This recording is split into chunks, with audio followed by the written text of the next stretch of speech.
Hello friends, welcome to my channel SRK Tuition Tutorial. Today we will discuss about the types of operating system. अब operating system के बारे में मैंने आपको बता दिया था। आज हम डिस्कस करेंगे टाइप्स ऑफ ऑपरेटिंग सिस्टम के बारे में। ऑपरेटिंग सिस्टम इंटरफेस बनाता है यूजर और हार्डवेयर के बीच में।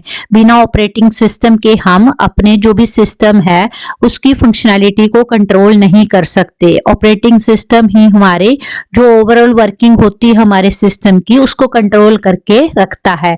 ठीक है, तो टाइप्स ऑफ ऑपरेटिंग सिस्टम में हमारे पास फर्स्ट टाइप है सिंगल टास्किंग ऑपरेटिंग सिस्टम। ठीक है, जिसे कि सीरियल प्रोसेसिंग सिस्टम भी बोला जाता है।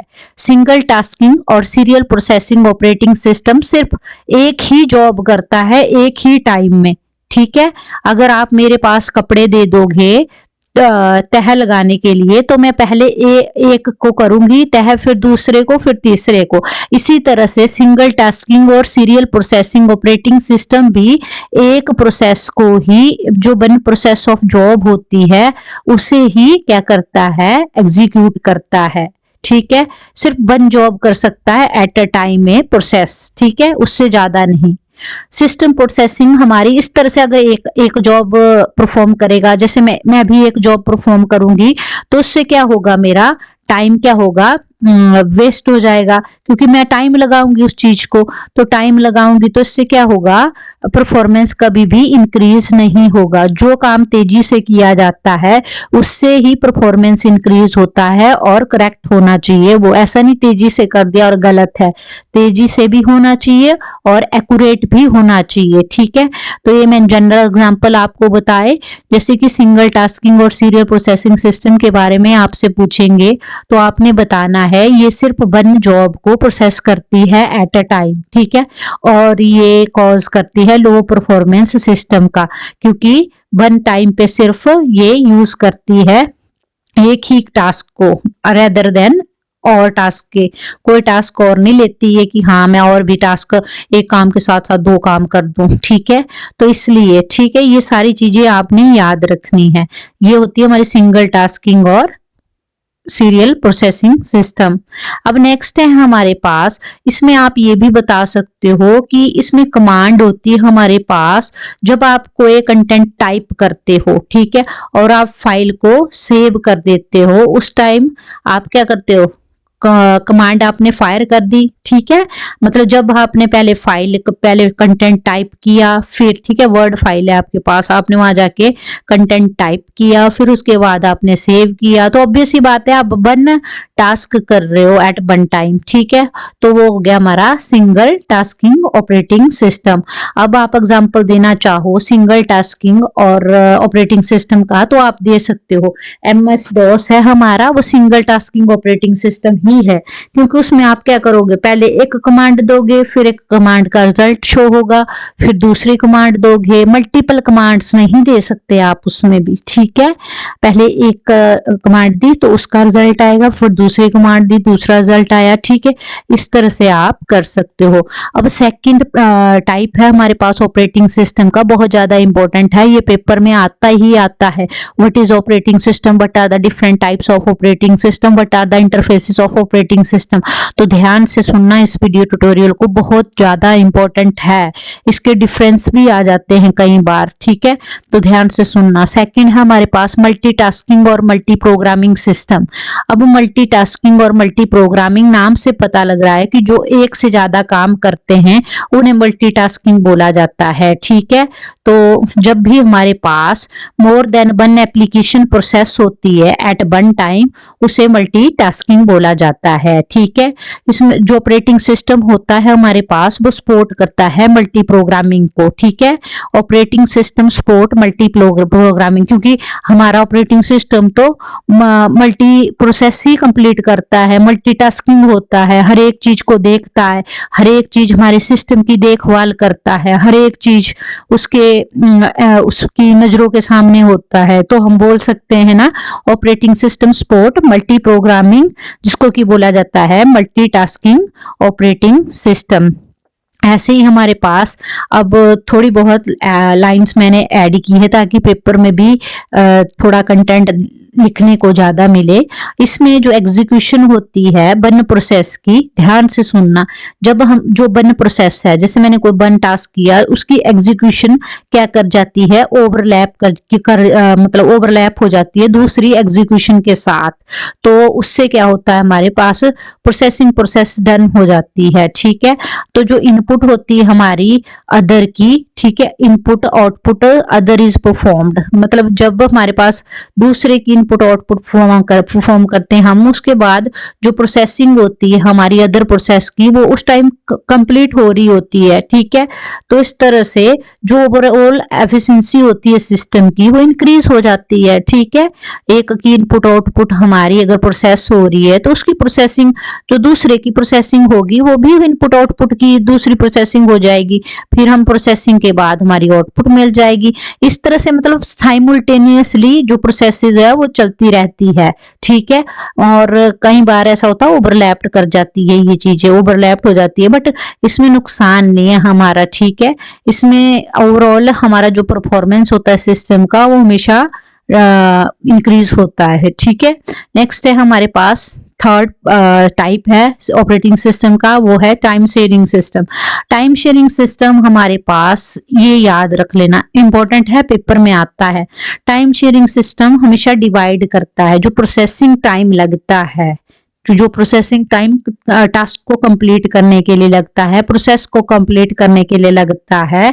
ठीक है, इसी तरह से टाइम शेयरिंग सिस्टम डिवाइड कर देता है प्रोसेसिंग टाइम को इक्वल स्लॉट्स में, इक्वल स्लॉट्स में, बराबर बराबर स्लॉट्स में, और फिर क्या कर देता है, स्लॉट प्रोवाइड करता है। ठीक है, याद रखना क्या किसके ऊपर वर्क करता है, स्लॉट्स के ऊपर। जो हमारा प्रोसेसिंग टाइम्स होता है उसको हम इक्वल स्लॉट्स में डिवाइड कर देते हैं और प्रोवाइड करते हैं स्लॉट्स। ठीक है, दे देते हैं स्लॉट्स। ठीक है, इसमें क्या होता है, जो एग्जीक्यूशन टाइम होता है वो छोटे छोटे स्मॉल स्लॉट्स में क्या करते हैं, डिवाइड कर देते हैं, उसे टाइम स्लाइस बोला जाता है। ठीक है, याद रख लेना। और इसका main objective time sharing system का यही होता है हमारे पास, इसे रिस्पॉन्स टाइम होता है ना, वो रिड्यूस हो जाता है। ठीक है, जैसे ऑपरेटिंग सिस्टम है वो क्या कर देता है, कमांड सप्लाई कर देता है ना यूजर को रिस्पोंड करके। तो ये सारा का सारा हमारा एग्जाम्पल है। जब आपसे पूछा जाए रिस्पॉन्स टाइम होता गया अपना, जो टाइम लगता है ऑपरेटिंग सिस्टम को, ठीक है, कमांड को सप्लाई करने के लिए यूजर के लिए, तो उसे बोला जाता है रिस्पॉन्स टाइम। जैसा कि आप स्क्रीन के ऊपर देख सकते हो, the response time is the time in which the operating system respond to the command supply by the user. जो सप्लाई करता है यूजर वो कमांड, और फिर ऑपरेटिंग सिस्टम क्या करता है, उसको रिस्पॉन्ड करता है, that is called response time. ठीक है, कंफ्यूज मत होना। नेक्स्ट है हमारे पास मल्टीटास्किंग, हमने ऑलरेडी कर लिया। ठीक है, टाइम शेयरिंग सिस्टम हमने कर लिया। ठीक है, इसमें मैंने आपको बता दिया कि किस तरह से आपने करना है। नेक्स्ट है टाइम शेयरिंग सिस्टम में आप ये भी बोल सकते हो, उसमें टाइम ऑब्वियस सी बात है, जो रिस्पॉन्स टाइम होता है सिस्टम का वो हमेशा क्या होता है, लेस देन 1 होता है। ये चीज याद रख लेना, इसमें response time in this system is less than 1। अब टाइम शेयरिंग सिस्टम होते हैं, ये हमारे ज्यादा कॉम्प्लेक्स होते हैं मल्टी प्रोग्रामिंग सिस्टम के कंपैरिजन में। ठीक है, इसमें लार्ज अमाउंट ऑफ मेमोरी की जरूरत पड़ती है हमारे को, वेरियस जो भी रनिंग प्रोसेसेस होती है उनके लिए। ठीक है, तो इस तरह से जो भी इसमें हम यूज करते हैं, वर्चुअल मेमोरी का यूज करना पड़ता है हमारे को। ठीक है, और secondary memory as a main memory. तो याद रखना, इसमें वर्चुअल मेमोरी की हेल्प लेनी पड़ती है हमारे को। ठीक है, तो ये सारी चीजें हमारे लिए बहुत ही ज्यादा इंपॉर्टेंट है। नेक्स्ट है हमारे पास, जैसा कि आप देख सकते हो, फोर्थ टाइप है यूनी प्रोसेसर ऑपरेटिंग सिस्टम। अब यूनी प्रोसेसिंग ऑपरेटिंग सिस्टम वो ऑपरेटिंग सिस्टम होता है जो सिर्फ वन सीपीयूज करता है। ठीक है, सेंट्रल प्रोसेसिंग यूनिट को सिर्फ एक सेंट्रल प्रोसेसिंग यूनिट यूज करता है, उसे बोला जाता है यूनी प्रोसेसर ऑपरेटिंग सिस्टम। जैसे आपको पता है, ये डेस्कटॉप कंप्यूटर हो गए, हमारे पीसी हो गए। ठीक है, और जैसे लैपटॉप हो गए, वर्क स्टेशन हो गए, ये सारे यूनिप्रोसेसर सिस्टम है। ठीक है, ये प्रोसेसिंग नीड्स होती है हमारी होम की या छोटी छोटी ऑर्गेनाइजेशंस की। ठीक है, वहां पे हम इसको यूज करते हैं यूनिप्रोसेसर ऑपरेटिंग सिस्टम को। बट याद रखना जो यूनिप्रोसेसर ऑपरेटिंग सिस्टम होता है, ये हमारा हाई लेवल डिजाइनिंग के लिए यूज नहीं किया जाता है और ना ही कॉम्प्लेक्स एप्लीकेशंस के लिए हम इसको यूज करते हैं। ठीक है, नेक्स्ट है हमारे पास द ऑपरेटिंग सिस्टम। अब नेक्स्ट है fifth multi processor operating system. नाम से क्लियर होगा, जिसके मल्टीपल सीपीयू होते हैं हमारे पास, मल्टीपल सेंट्रल प्रोसेसिंग यूनिट होती है, उसे मल्टी प्रोसेसर ऑपरेटिंग सिस्टम बोला जाता है। एक और बात, इसमें हमारे पास 2 मेन आर्किटेक्चर का यूज किया जाता है मल्टी प्रोसेसर सिस्टम में। ठीक है, इसमें हमारे पास जैसे सीपीयू होते हैं, उनकी अपनी अपनी ओन मेमोरीज होती है। ठीक है, वो इंडिपेंडेंट होते हैं आपस में। सीपीयू को हम कैसे रिगार्ड करते हैं, सीपीयू को मास्टर मान लेते हैं और फिर वो क्या कर देता है, अदर सीपीयू की जो वर्किंग होती है उसको कंट्रोल करता है। ठीक है, अब जो आर्किटेक्चर एक होता है हमारे पास लूजली कपल्ड प्रोसेसर। क्या होता है? लूजली कपल्ड प्रोसेसर, जिसे कि असिमेट्रिक मल्टी प्रोसेसिंग भी बोला जाता है। ठीक है, ये है हमारा फर्स्ट आर्किटेक्चर। 2 टाइप्स के आर्किटेक्चर यूज करते हैं हम इसमें। और जब हम दूसरा होता है हमारे पास symmetric multi processing. Symmetric multi processing में इस मेथड में हम सीपीयू को शेयर करते हैं कॉमन मेमोरी के साथ। ठीक है, जो कि कम्युनिकेट करती है दूसरों के साथ, उसको बोलते हैं टाइटली कपल्ड प्रोसेसर और सिमेट्रिक मल्टी प्रोसेसिंग। ठीक है, और ये प्रोसेसिंग मेथड हमारे को, इसको हम पैरेलल प्रोसेसिंग के नाम से भी जानते हैं। ठीक है, पैरेलल प्रोसेसिंग भी है इसका नाम, सिमेट्रिक मल्टी प्रोसेसिंग भी है और टाइटली कपल्ड प्रोसेसर्स भी बोल सकते हैं हम इसको। ठीक है, और फर्स्ट आर्किटेक्चर में 2 आर्किटेक्चर बताया था मैंने, 2 टाइप के आर्किटेक्चर का यूज करते हैं और एक हमारा लूजली कपल्ड प्रोसेसर है और उसको बोलते हैं असिमेट्रिक मल्टी प्रोसेसिंग। तो ये चीज आपने याद रखनी है इसमें। ठीक है, और नेक्स्ट है हमारे पास, अब मल्टी प्रोसेसिंग और ऑपरेटिंग सिस्टम में मैंने ऑलरेडी आपको ये सारा बता दिया जो कि आप देख रहे हो स्क्रीन के ऊपर। नेक्स्ट है हमारे पास मल्टी प्रोसेसर में भी आपको बोल दिया मल्टीपल सीपीयू यूनिट का यूज होता है, उसे मल्टी प्रोसेसिंग ऑपरेटिंग सिस्टम बोलते हैं और सीपीयू शेयर करता है कॉमन मेमोरी कम्युनिकेट करने के लिए। ठीक है, इसमें टाइटली कपल्ड प्रोसेसर होता है। ठीक है, और लूजली कपल्ड प्रोसेसर होता है, उनके नाम भी मैंने आपको बता दिए। ठीक है, अब नेक्स्ट है 6th real time operating system. अब रियल टाइम ऑपरेटिंग सिस्टम क्या होता है, ये जितनी भी हमारे पास इनपुट होती है, उन सारी इनपुट्स को क्या करता है, एनालाइज करता है, उनके ऊपर विचार करता है, फिर उसके बाद क्या करता है, आउटपुट क्या करता है हमारा जनरेट करता है।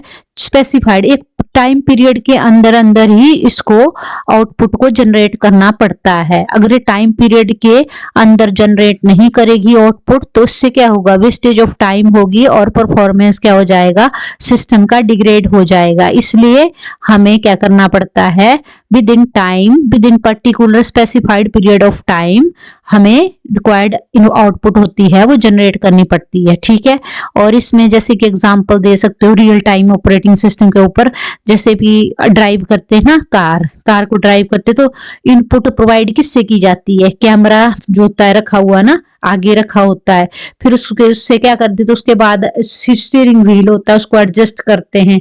तो इसी तरह से जो कार होती है वो पर्टिकुलर डायरेक्शन में टर्न होती है। तो वो ये सारी की सारी हमारी रियल टाइम ऑपरेटिंग सिस्टम के ऊपर ही बेस्ड है सारी चीजें। ठीक है, तो मतलब पर्टिकुलर टाइम पीरियड के अनुसार ही जो रिक्वायर्ड आउटपुट होती है वो जनरेट करनी पड़ती है। ठीक है, आप एग्जांपल दे सकते हो drive a car, system to drive a car. ठीक है, नेक्स्ट है हमारे पास रियल टाइम ऑपरेटिंग सिस्टम हो गया हमारे पास। अब types of real time operating system, real time operating system के भी 2 टाइप्स है आगे further, hard real time system और सॉफ्ट रियल टाइम सिस्टम। ठीक है, हार्ड रियल टाइम सिस्टम होता है ऐसा सिस्टम जो हमें गारंटी देता है हमारे काम की, हमारे जो मैंने जॉब की है उसकी गारंटी देता है।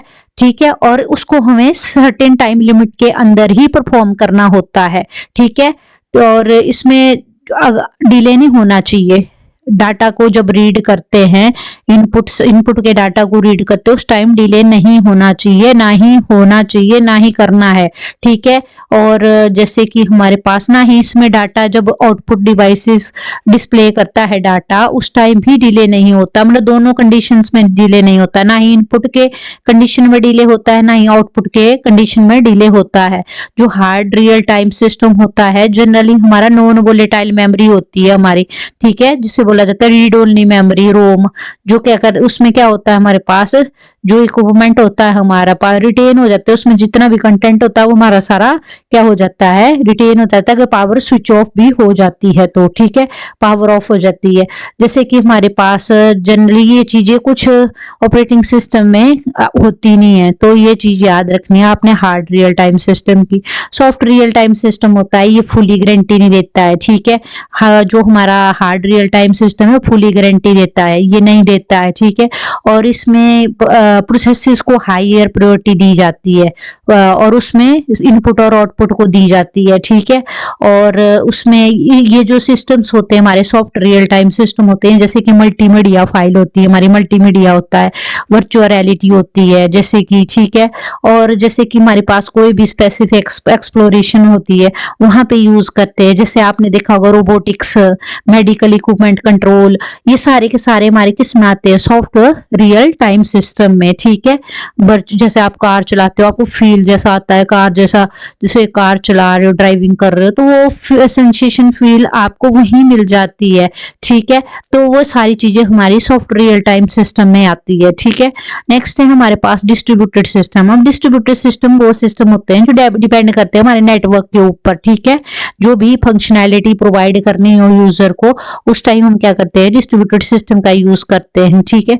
डिस्ट्रीब्यूटेड सिस्टम को कंप्यूटर सिस्टम भी बोला जाता है। इसमें बहुत सारे कंप्यूटर सिस्टम होते हैं, वो क्या करते हैं, आपस में कम्युनिकेशन करते हैं और आपस में डाटा शेयर करते हैं। जैसे कि हमारे पास हार्डवेयर, सॉफ्टवेयर और कुछ भी हो गया, इंटरनेट वर्किंग, कुछ भी डिवाइसेस हो गए, वो आपस में क्या करते हैं, कैपेबल होते हैं कम्युनिकेशन करने के लिए, योग्य बन जाते हैं। ठीक है। तो उसे डिस्ट्रीब्यूटेड सिस्टम बोला जाता है, ये चीज आपको पता होनी चाहिए। हैंड हेल्ड सिस्टम्स होते हैं। अब हैंड हेल्ड सिस्टम क्या होता है, हैंड हेल्ड सिस्टम वो डिवाइसेस होते हैं जैसे कि हम अपने हैंड में पकड़ सकते हैं ना, अपने सिंगल हैंड में पकड़ लो, जो है वो ही हैंड हेल्ड सिस्टम्स होते हैं। जैसे कि अटैची आपने एक हाथ से पकड़ लेते हो, बैग एक हाथ से पकड़ लेते हो। ठीक है। और जैसे कि आप नॉर्मल एग्जांपल देने हो आपने, तो जैसे मोबाइल फोन हो गया आपका। ठीक है। पाम चॉप हो गया। ठीक है। पीडीए बोलते हैं, एक पर्सनल डिजिटल असिस्टेंट होता है हमारे पास, पीडीए, वो ले लिया आपने। ठीक है। ये सारे के सारे हम क्या कर सकते हैं, इनको अपने हाथों में पकड़ सकते हैं सिंगल हैंड में। ठीक है। इसमें बोला जाता है हैंड हेल्ड सिस्टम्स। तो एक बात अच्छे से ध्यान रखना, जो भी वीडियो है ये बहुत ही ज्यादा इंपॉर्टेंट है, और इसमें जितने भी नोट्स बनाए गए हैं बहुत ही ज्यादा इंपॉर्टेंट है। अगर आपको इन ज्यादा मार्क्स लेने हैं पेपरों में तो आप इन नोट्स का यूज कर सकते हैं। और इसमें टाइप्स ऑफ ऑपरेटिंग सिस्टम है, मोस्ट इंपॉर्टेंट टॉपिक है, पेपरों में आता ही आता है। और ये नोट्स जो मैंने प्रिपेयर की हैं बहुत ही सिंपल लैंग्वेज में है, और आप 101% आप बहुत अच्छे मार्क्स ले सकते हो। तो काइंडली मेरे से यही रिक्वेस्ट है कि आप प्लीज इन नोट्स को देखें और वीडियो को अच्छे से सुने। आपको फिक्स है कि आ ही जाएगा, सब कुछ आपके दिमाग में बैठ जाएगा। मैंने एग्जाम्पल भी उसी बेस पे आपको दिए हैं। अगर आपको मेरी ये वीडियो अच्छी लगे तो kindly like, share and subscribe जरूर करना। Thanks for watching my videos.